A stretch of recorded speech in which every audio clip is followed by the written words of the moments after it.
Assalamualaikum warahmatullahi wabarakatuh. Bertemu lagi dalam channel Ceria Bimbel ASN. Cerdas, efektif, responsif, inovatif, dan andal. Bersama saya Selastia Yasin. Oke teman-teman, hari ini kita akan bahas mengenai soal tes wawasan kebangsaan SKD CPNS terbaru dan tentunya terupdate. Nah, hari ini kita akan pahami bersama mengenai pilar negara. Nah, tentunya kita harus paham dulu nih, pilar negara itu tujuannya untuk apa.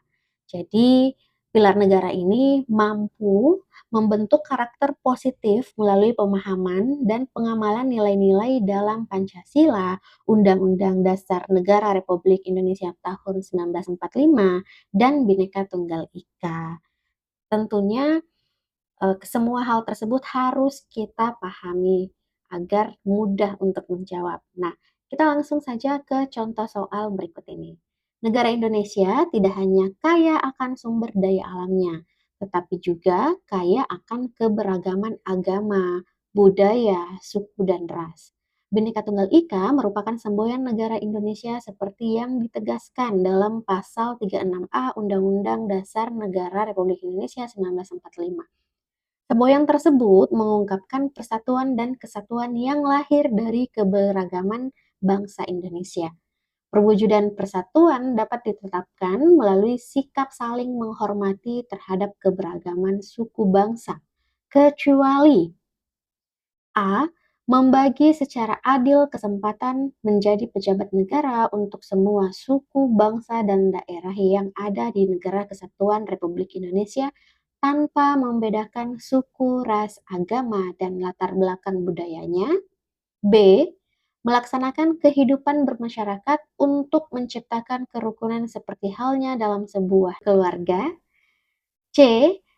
Antara warga masyarakat terdapat semangat tolong-menolong, kerjasama untuk menyelesaikan suatu masalah dan kerjasama dalam memenuhi kebutuhan hidupnya. D.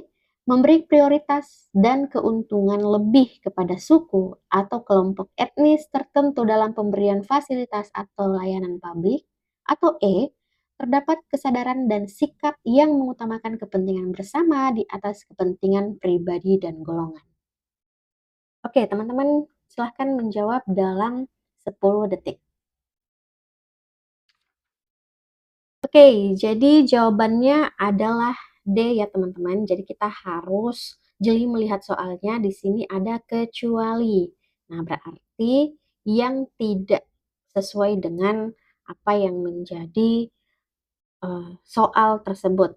Nah, jawabannya D itu sikap memberi prioritas atau keuntungan lebih kepada suku atau kelompok etnis tertentu dalam pemberian fasilitas atau layanan publik tentunya bertentangan dengan semangat Bhinneka Tunggal Ika yang menekankan persatuan dan keberagaman. Prinsip ini mengecam diskriminasi dan mengajarkan untuk menghormati keberagaman suku, ras, agama, dan budaya tanpa adanya perlakuan yang tidak adil.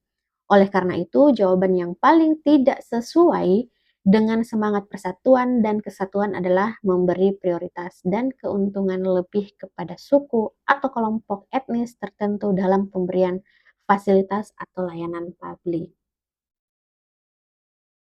Oke teman-teman, kita ke soal selanjutnya. Sesuai dengan amanat pembukaan Undang-Undang Dasar 1945, negara Indonesia aktif dalam usaha menciptakan perdamaian dunia.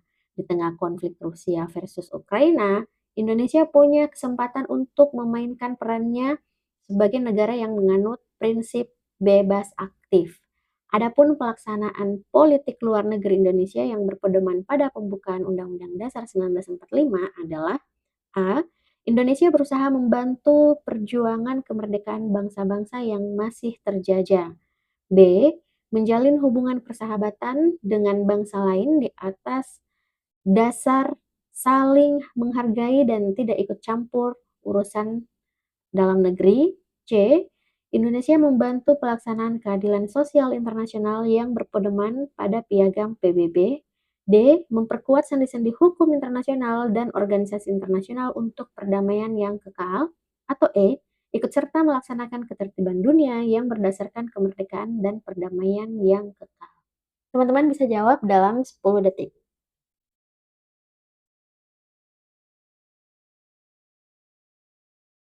Oke, jadi jawabannya adalah E ya teman-teman. Prinsip politik luar negeri Indonesia yang berpedoman pada pembukaan Undang-Undang 1945 khususnya pada amanat pembukaan adalah ikut serta melaksanakan ketertiban dunia yang berdasarkan kemerdekaan dan perdamaian yang kekal. Nah, prinsip ini menunjukkan komitmen Indonesia untuk aktif berperan dan menjaga perdamaian dunia tanpa ikut campur dalam urusan negeri bangsa lain dan sejalan dengan prinsip bebas aktif yang dipegang oleh Indonesia dalam hubungan internasional. Oke teman-teman, tetap semangat. Kita ke soal selanjutnya. Di negara kesatuan Republik Indonesia, teori kedaulatan rakyat menempatkan rakyat sebagai pemegang kedaulatan tertinggi dalam negara yang menjadi pedoman dalam setiap keputusan pemerintah. Rakyat sebagai pemegang kedaulatan tertinggi terikat kepada A. Pemerintah, B. Demokrasi, C. Konstitusi, D. Pancasila, dan E. Norma. Teman-teman bisa menjawab dalam 10 detik. Oke, jadi jawabannya adalah C ya teman-teman. Jadi konstitusi. Nah, teori kedaulatan rakyat dalam konteks negara kesatuan Republik Indonesia menempatkan rakyat sebagai pemegang kedaulatan tertinggi. Namun, kedaulatan rakyat tersebut terikat kepada konstitusi, yaitu hukum dasar yang mengatur prinsip-prinsip dasar dan peraturan-peraturan yang mengatur penyelenggaraan negara. Konstitusi ini menjadi panduan dalam mengatur hak dan kewajiban rakyat serta menjelaskan sistem pemerintahan dan prinsip-prinsip demokrasi yang dianut oleh negara. Oke, kita ke soal selanjutnya. Perhatikan pernyataan berikut ini. 1. Modal pembangunan. 2. Satu-satunya asas bagi kehidupan bangsa Indonesia. 3. Pendorong terciptanya pembangunan di segala sektor.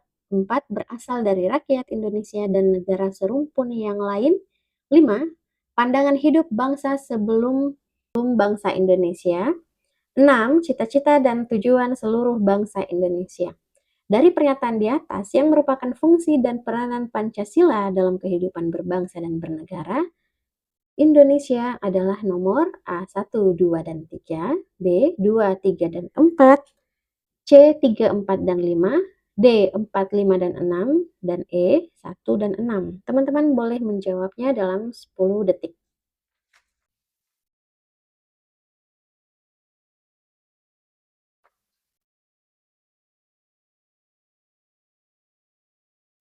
Oke, teman-teman, jadi jawabannya adalah E ya. Modal pembangunan dan cita-cita dan tujuan seluruh bangsa Indonesia. Jadi, 7 kunci pokok sistem pemerintahan negara yaitu Indonesia adalah negara hukum, artinya setiap penyelenggara negara harus didasarkan atas hukum. Yang kedua, sistem konstitusional. Hal ini menyatakan bahwa kehidupan kenegaraan diatur dalam konstitusi.